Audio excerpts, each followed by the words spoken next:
Good morning, boys and girls. I hope you had a good day yesterday. And we're going to be talking about the letter X today. But before we do that, let's stand and say the pledge, okay? Stand with me. Put your right hand over your heart and look at the flag and let's say the pledge. I pledge allegiance to the flag of the United States of America and to the republic for which it stands, one nation, under God, indivisible, with liberty and justice for all. And you can sit down. I picked out another Bible story for us that you've already heard, and it's maybe one of your favorites. It's about Daniel and the lion's den.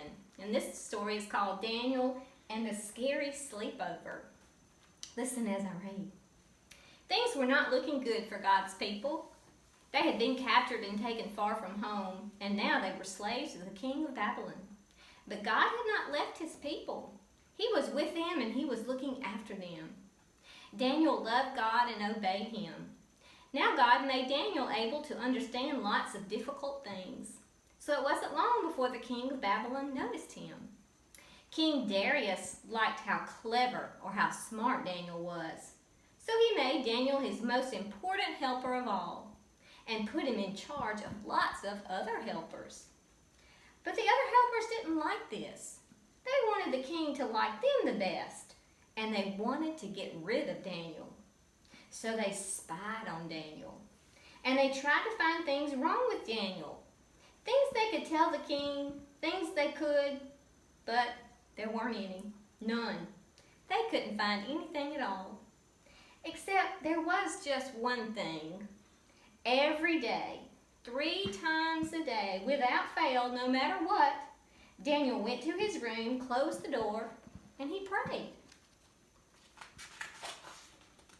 They smiled to themselves. Let's get the king to make a law or rule that no one is allowed to pray to anyone except the king.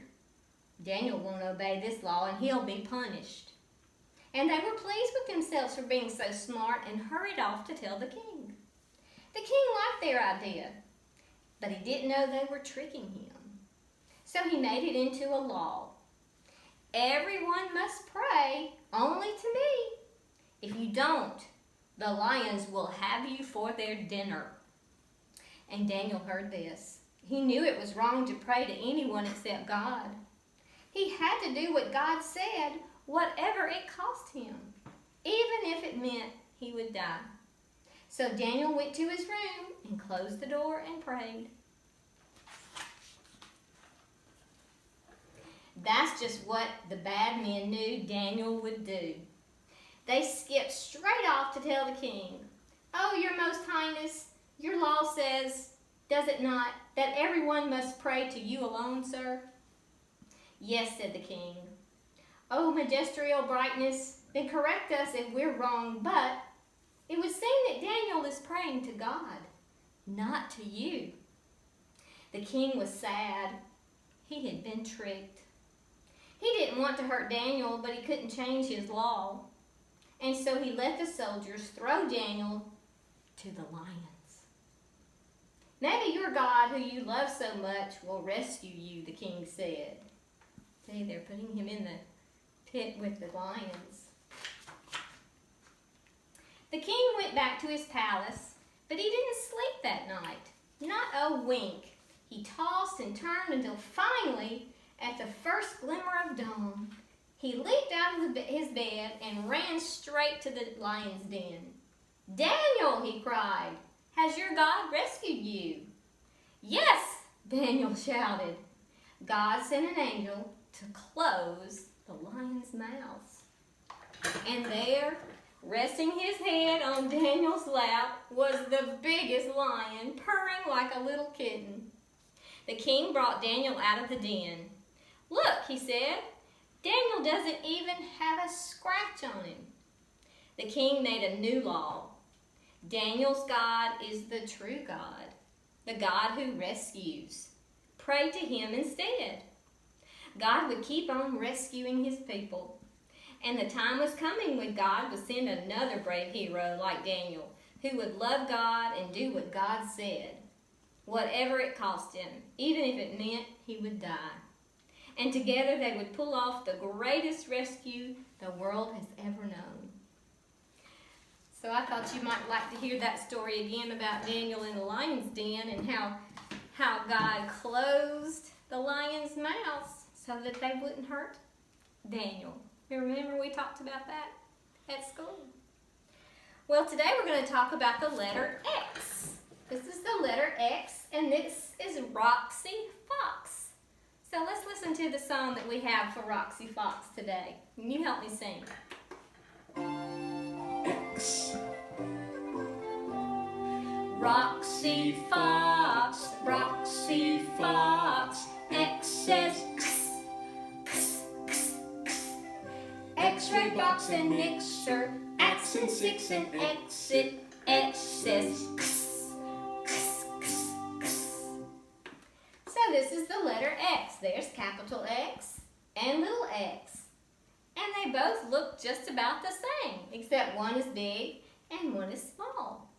And let me tell you a few things about Roxy Fox, so you'll know about her. Have you ever seen a fox? Roxy Fox is a red fox. She has some white fur on her face and throat and the tip of her tail. Her legs are black, which makes Roxy look like she's wearing black socks. But most of Roxy's fur is a beautiful rusty red. Roxy is a mother fox, and she is called a vixen. Can you say that? Vixen. She has made a home in a hole on a hillside. This den may have many tunnels leading in and out of the hole, just as you may have more than one door going into your house. And in the springtime, Roxy had a litter of babies. A litter is what all the mother fox's babies that are born at the same time are called. A baby fox is called a cub. When Roxy's cubs were first born, they could not see or hear anything, and Roxy had to take very special care of them. She did not even leave her babies in order to go hunt for food. The daddy fox brought her food and left it outside the den. So that tells you a little bit about Roxy Fox. And most of where you see the X, we don't see so many words that have it at the beginning. Sometimes X is at the end. So this is capital X and little x. And what does X say? X, X, X. You practice saying that sound tomorrow with your mom or your dad.